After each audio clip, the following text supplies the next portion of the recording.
Iran ने अब तक का सबसे बड़ा हमला किया है अमेरिका के बेस पर, खास तौर पर जॉर्डन में। और ईरान की जो डांसिंग मिसाइल कहते हैं, जिसे जिगजैग मिसाइल्स भी कहा जा रहा है, उस डांसिंग मिसाइल ने ऐसी तबाही मचाई है जॉर्डन में, जिसके अब जो तस्वीरें सामने आ रही हैं और जो ईरान दावे कर रहा है उसके मुताबिक, देखिए ईरान ने बहुत बड़ा दावा किया है। ईरान ने यह कहा है कि जॉर्डन में दर्जनों अमेरिकी सोल्जर्स मार दिए गए हैं।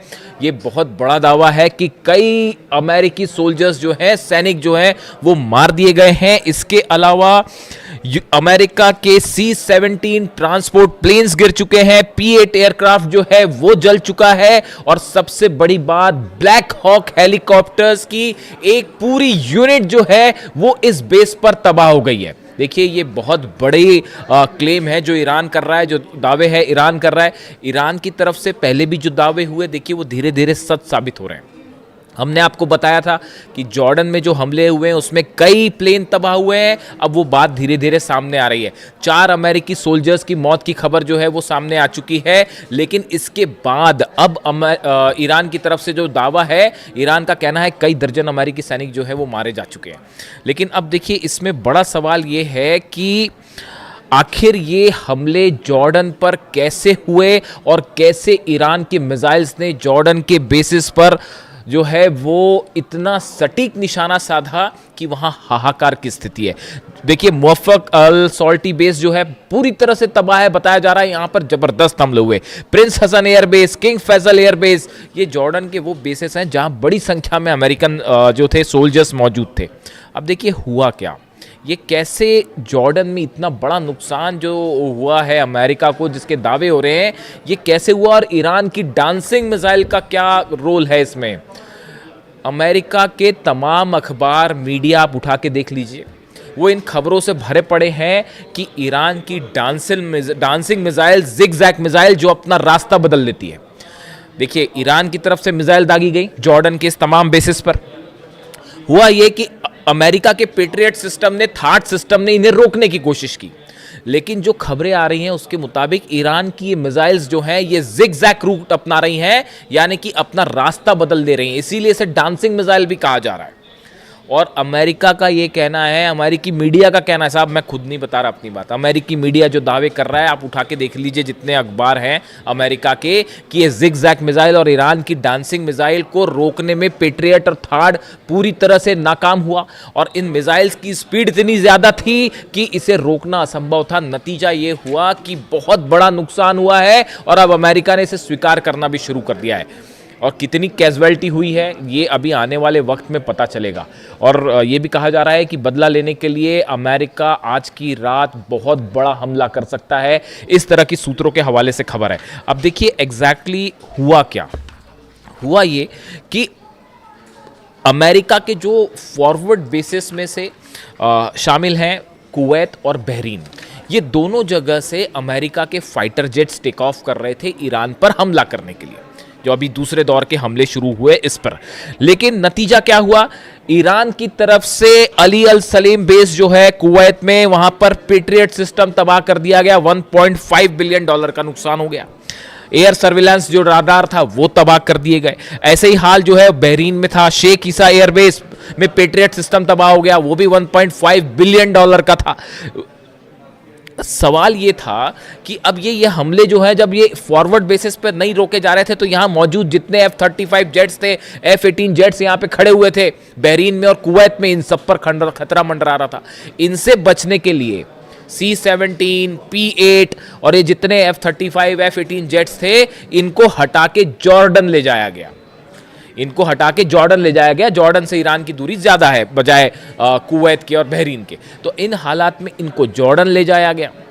अब जॉर्डन जो है वो मुख्य सेंटर बन गया ईरान के अगेंस्ट हमलों का, और जितने जेट्स टेक ऑफ कर रहे थे वो जॉर्डन से टेक ऑफ कर रहे थे। और जो अलग अलग हमले हुए, खासतौर पर ईरान के ब्रिज पर हमले हुए, टनल्स पर हमले हुए और एनर्जी सेंटर्स पर हमले हुए, उसका नतीजा ये था कि ईरान ने पलटवार शुरू किया। और सबसे बड़ा जो टर्निंग पॉइंट था वो ईरान शहर में जो ईरान के सैनिकों पर हमला किया गया, वहाँ से ईरान की सेना का गुस्सा भड़क गया और अब निशाने पर आ गए जॉर्डन के बेसिस। यानी बहरीन और कुवैत से बड़े हमले शुरू हो गए जॉर्डन पे। और ईरान ने, देखिए मैंने आपको पहले ही कहा था कि जैसे जैसे जंग आगे बढ़ेगी ईरान अपनी सबसे खतरनाक मिसाइल्स निकाल के हमले शुरू कर देगा। अब पेट्रियट और थार्ड लगे हुए हैं, सबको पता था कि पूरा जोर लगा दिया अमेरिका ने जॉर्डन में अपने बेसेस बचाने के लिए। लेकिन हुआ क्या, ईरान की तरफ से डांसिंग मिसाइल्स फायर कर दी गई और उन बेस को तबाह कर दिया गया। अब अमेरिका हैरान, अमेरिका के जितने एक्सपर्ट्स थे वो हैरान कि भाई ये हमले हो कैसे गए, ये जिगजैग मिसाइल्स कहाँ से आ गई।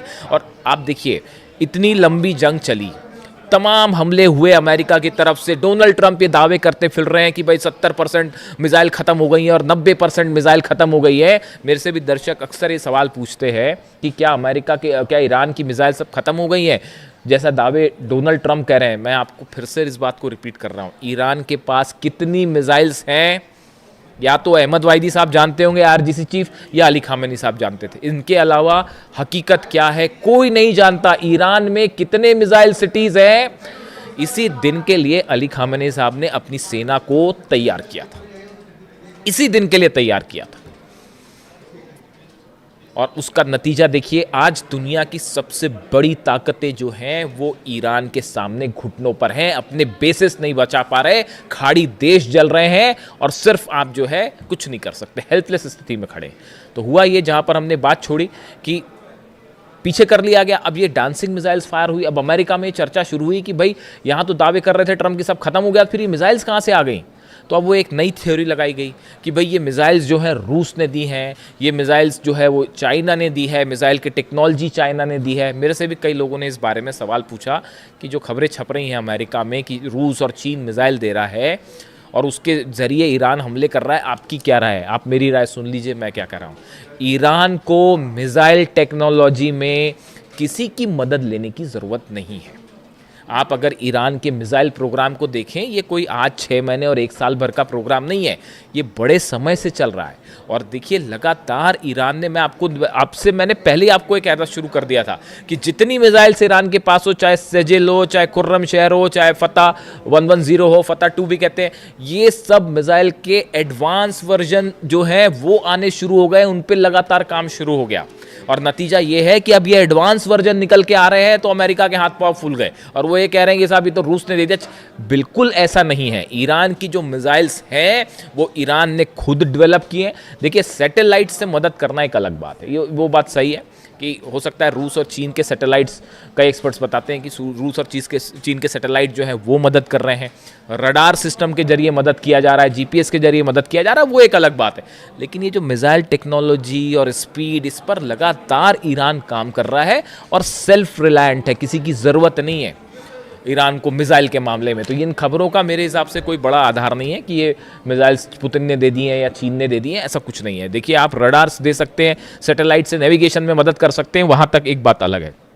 अब नतीजा ये हुआ कि जब ये मिसाइल्स फायर की गई तो पूरा का पूरा अमेरिकी सेना इस बात को लेकर हैरान थी कि इतनी जल्दी इतनी स्पीड से, अगर आप मैक 4 से मैक 11 के बीच में, यानी आवाज़ से 5 से 11 गुना की बीच की रफ्तार से मिसाइल्स बरस रही हैं, उसको कैसे कोई पेट्रियट सिस्टम रोक पाएगा। और नतीजा ये हुआ कि कई जगह जो है वो पेट्रियट सिस्टम जहां लगे थे उनके ठीक ऊपर मिसाइल्स गिरी हैं, थार्ड सिस्टम जहां लगे थे उसके ठीक ऊपर मिसाइल्स गिरी हैं। और इसीलिए जंग का जो मुख्य केंद्र है वो अचानक से जॉर्डन हो गया। मतलब ऐसा लग रहा है कि ईरान और जॉर्डन की लड़ाई चल रही है।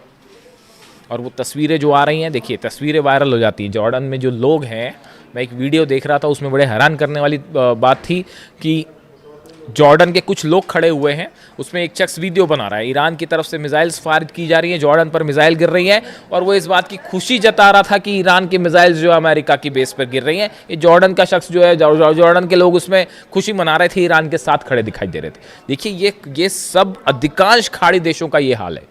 आज भी हकीकत ये है कि अगर आप एक जनमत संग्रह करा लें, प्लेबिसाइड करवा लें कि खाड़ी देशों में जो अरब देश हैं उनकी जनता क्या चाहती है, मेजॉरिटी जनता जो है वो ईरान के साथ खड़ी है साहब। उन सबको इन बात की तकलीफ है कि अली खामेनी साहब को असैसिनेट किया गया। लीडरशिप जो है खाड़ी देशों की वो अमेरिका के साथ हो सकती है, लेकिन जो आम जनता की राय है, जो जैसा कि सोशल मीडिया पर ट्रेंड करता है, जो उससे देख के जो अंदाज़ा लगता है वो ये लगता है कि बाय एंड लार्ज जो अरब देश है, इसकी जो आम जनता है वो अब भी ईरान के साथ खड़ी है। सब देख रहे हैं कि बड़ी बड़ी ताकतें मिलकर ईरान को झुकाने की कोशिश कर रही है। ईरान अपने दम पे ना सिर्फ लड़ रहा है बल्कि मुंह तोड़ जवाब दे रहा है साहब। तो हकीकत ये है कि जॉर्डन जो है वो और देखिए ब्लैक हॉक यूनिट को लेकर बड़ी जो जहाँ पर देखिए जो डिस्ट्रक्शन हुआ है, जो ईरान की तरफ से दावे आए, बड़े स्पेसिफिक दावे हैं वो। एक तो ईरान की तरफ से कहा गया है, Islamic revolutionary guard corps says it launched ballistic missile at US C-17 transport plane and P-8 aircraft at Aqaba airport in Jordan, claiming several were heavily damaged. कई डैमेज हो गए, ये एक क्लेम था। दूसरा क्लेम आया कि जो ब्लैक हॉक हेलीकॉप्टर्स हैं अमेरिका के, जो कई जगह ऑपरेशन में इस्तेमाल होते हैं, खासतौर पर मिलिट्री ऑपरेशन में। अब ये भी बड़ी गौर करने की बात है। मैं कल सुबह आपको एक बड़ा खुलासा करूंगा, कल सुबह कोशिश करूंगा जल्दी वीडियो ले आऊं आपके लिए। सुबह ये खबरें आ रही हैं कि जो ब्लैक हॉक हेलीकॉप्टर्स हैं, देखिए इनका इस्तेमाल ग्राउंड ऑपरेशन के लिए बहुत ज़्यादा किया जाता है। ग्राउंड ऑपरेशन के पहले या ग्राउंड ऑपरेशन के दौरान, सोल्जर्स को नीचे उतारने पर, ग्राउंड ऑपरेशन के पहले स्ट्राइक्स करने पे, इसमें बहुत ज़्यादा इस्तेमाल होता है ब्लैक हॉक हेलीकॉप्टर्स का। जॉर्डन में बड़ी संख्या में ब्लैक हॉक हेलीकॉप्टर्स मौजूद थे, जो इस ओर इशारा कर रहे हैं कि ग्राउंड ऑपरेशन की तैयारी है। ये बात ईरान अच्छी तरह से समझ रहा है। नतीजा ये हुआ, डांसिंग मिसाइल्स ने ब्लैक हॉक का डांस करवा दिया साहब। और वो जो है बड़ी संख्या में ब्लैक हॉक हेलीकॉप्टर्स जॉर्डन के बेसिस पर तबाह हुए हैं, ऐसे दावे ईरान कर रहा है। और ये जो स्ट्राइक्स हुई हैं, इस स्ट्राइक्स के बाद अब ये माना जा रहा है, देखिए बड़ा नुकसान है, सोल्जर्स मरे हैं, बेसिस तबाह हुए हैं।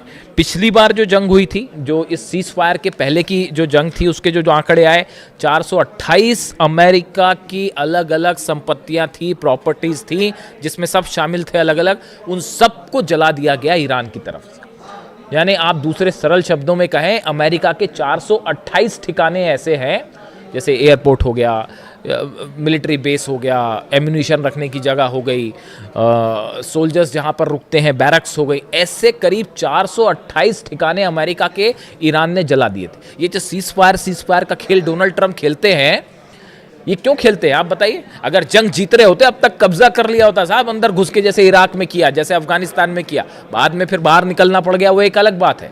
लेकिन अगर जीत रहे होते तो कहीं ये कतई बात नहीं करते डोनाल्ड ट्रंप, अमेरिका कतई बात नहीं करता। ये जो बार बार हो रहा है कि हाँ अब ईरान तैयार हो गया, अब बातचीत हो रही है, हकीकत ये है कि जब बुरी तरह से पिटते हैं तब इस तरह की बात करते हैं कि साहब सीज फायर कर लो।